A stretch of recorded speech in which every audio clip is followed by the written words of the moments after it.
কাজ শুরুর এক যুগ পর ১০ বাস নিয়ে আগামীকাল চালু হচ্ছে বিআরটি। বহুল ভোগান্তির বাসের বিশেষ ল্যান বিআরটি দিয়ে অবশেষে বাস চালু হচ্ছে। বিজয় দিবস সামনে রেখে আগামীকাল রোববার বিআরটিসি ১০টি শীতাতপ নিয়ন্ত্রিত এসি বাস দিয়ে এই সেবা শুরু হচ্ছে। আগামীকাল রোববার ভোরে গাজীপুরের শিববাড়ি থেকে সরকারের পরিবহন সংস্থা বাংলাদেশ সড়ক পরিবহন কর্পোরেশনের বিআরটিসি ১০টি বাসের চলাচলে উদ্বোধন করবেন সড়ক পরিবহন মন্ত্রণালয়ের উপদেষ্টা মোহাম্মদ ফাউজুল কবির খান।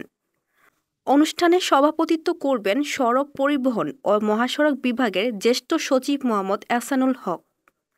সড়ক পরিবহন মন্ত্রণালয় জানিয়েছে, বিআরটিসির এসি বাসগুলো শিববাড়ি টার্মিনাল থেকে বিআরটি লেনে বিমানবন্দর পর্যন্ত ২০.৫ কিলোমিটার এবং বিমানবন্দর থেকে গুলিস্তান পর্যন্ত ২২ কিলোমিটার পথে চলাচল করবে। শিববাড়ি থেকে বিমানবন্দর পর্যন্ত ভাড়া নির্ধারণ করা হয়েছে ৭০ টাকা। বিমানবন্দর থেকে গুলিস্তান পর্যন্ত ভাড়াও ৭০ টাকা, আর শিববাড়ি থেকে গুলিস্তানের ভাড়া হবে ১৪০ টাকা। বিআরটিসি চেয়ারম্যান মোহাম্মদ তাজুল ইসলাম বলেন, যাত্রীর চাহিদা বাড়লে বাসের সংখ্যাও বাড়বে। বিআরটি লেন দিয়ে কম সময়ে মানুষ যাতায়াত করতে পারবেন। সড়ক পরিবহন মন্ত্রণালয় সূত্র জানিয়েছে, বিআরটি লেন দিয়ে শুধু বাসই চলাচল করার কথা, কিন্তু শুরুতে বিআরটিসি ১০টি বাস দিয়ে পুরো বিআরটি লেন আটকে রাখা ঠিক হবে না।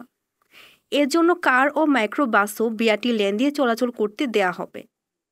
এর ফলে সাধারণ লেনগুলোতে চাপ কমে যাবে। শীতাতপ নিয়ন্ত্রিত বাসে গাজীপুর থেকে বিমানবন্দর পর্যন্ত ভাড়া ৭০ টাকা। বিমানবন্দর থেকে গুলিস্তানের ভাড়াও ৭০ টাকা। বিআরটি লেন দিয়ে এখন কার ও মাইক্রো বাসও চলতে পারবে। ঢাকার উপর চাপ কমাতে ৪ জোড়া কমিউটার ট্রেনও চালু হচ্ছে। এতক্ষণ আপনাদের সাথে ছিলাম রেহানা সুলতানা প্রীতি।